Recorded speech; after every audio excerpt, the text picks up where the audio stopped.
upon someone else. And so I vehemently despise people that burn flags. I'll never burn a flag. Okay? Now there's a proper way to dispose of one once it's over, don't get me wrong. But I'm talking about in showing my disdain or my displeasure with the government burning a flag. That's how they suck. But unfortunately, in a country that is legally doable, that's their right. They can. As deplorable as I see it. Now, one thing about the taxations and charitable giving that bothered me greatly. Shortly after Barack Obama took office, they immediately removed the tax benefit for corporations to give. Now, I served on many charitable organization boards. Okay, I think of, for example, the Bay Education Foundation. We would go out and raise money to get scholarships for children that would never go to college otherwise. Okay, and we worked with a junior college and our Florida State campus in Panama City. Well, corporations would give to our scholarship fund to help provide them. And that was a tax deduction for those companies. When the Obama administration took that away, in the heart of a recession, okay, that bothered me. Because guess what happened to college scholarships? They're gone. They're gone. Because I really believe that what the progressive wants is not for any of us to depend upon private organizations.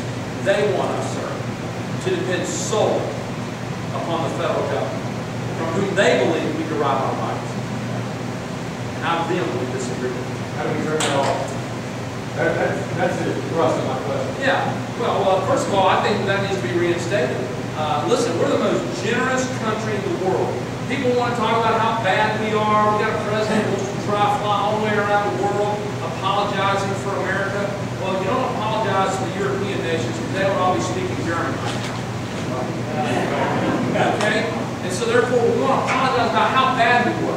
However, when an earthquake or a tsunami hits, what's the one flag you pray and hope that God starts coming out of the sky? It's American planes with American flags on the side. We are generous people. There's not a close second to what America does around this world. That is a fact. And how do we get that? How do we get prosperity to where we can be benevolent? It's through the thing that the progressives hate most. Free enterprise. Free market, free enterprise. They're taking some of our taxes and giving them to these countries that feed us. I agree. And I answered that. I was asked that question last night. I got to tell you, I wouldn't care if we took bulldozers and just pushed United Nations right in the ocean.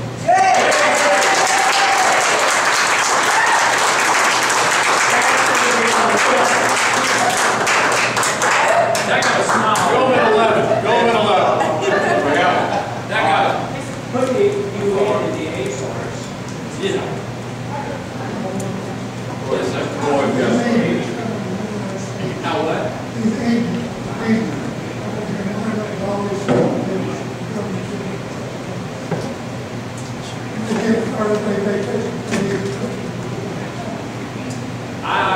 I'm not aware of it.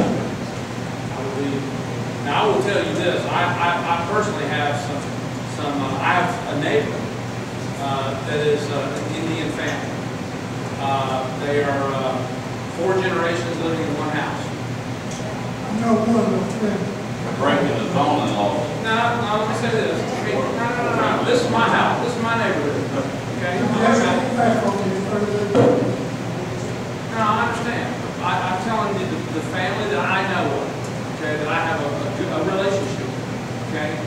I know everybody knows zoning law. I know that the family structure is an extremely,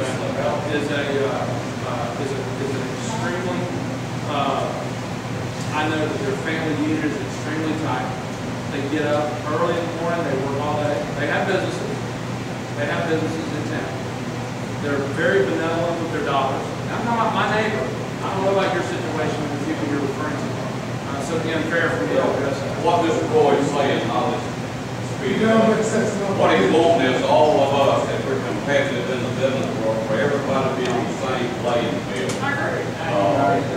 know we looked into a situation on Main Street, I didn't, I'm sorry, Dan did, about a convenience store. Well, he was advised, American, that he couldn't open up that convenience store because of what had to be done immediately in the way of the gas tanks.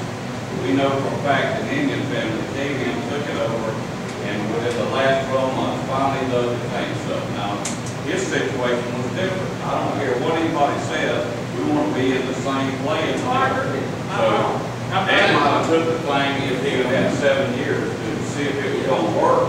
At least they gave him an opportunity to see if it's going to be a problem. Whereas this situation is that you got to go in and you got to do all these things and you got to get right. I was saying that everybody wants to be equal when you go to that. And again, strong feelings among a lot of people about unfair competitive advantages in that area. Again, the way I have challenged an IRS agent, he told me I didn't know what I was talking about when I talked about the taxes. But I have heard some people in the industry that verify that and said that they definitely have some advantages in the way that they issued ownership, and in so many years they issued ownership to another member of the family that keeps getting benefits now. It's true, I don't know. No, Jack's got a I'm fully aware of what goes on there. They give them 7 years exemption. Now, I know that. And if you walk down interstate, every word in the United States, and it's the same way. And they give them 7 years, and whenever this 7 years gets up, see, like I'm off the bed. I got a brother or a sister over there. We just swap it over then to their name. Paperwork and get set no for you. And then they subsidize them on top of that. Now, why is it that the government pushes that down on us taxpayers? We the people that here, us taxpayers own the property and run business. We the ones that's been paying all the taxes. Then call this fellow from another country, he comes in here and calls you from another country. We're going to give him 7 years exemption plus subsidized. Well, let me say this, let me say this. I believe in a level playing field. And I also know that nobody can sign a document, according to the IRS code, nobody can sign a document and give their business to somebody else without adhering to the tax law. There's a gifting law. There's a gifting requirement. Okay? And so therefore, you know, I don't think anybody should have an unfair advantage regardless of their skin color, regardless of their nationality. I'm with you. I want a level playing field. And I think that level playing field should go along with time requirements for, it should be colorless in that fact. It should have no bearing at all upon the nationality or, it just shouldn't. Yeah, well, we're going to sum this up, and this is it. I want to go over what's going on.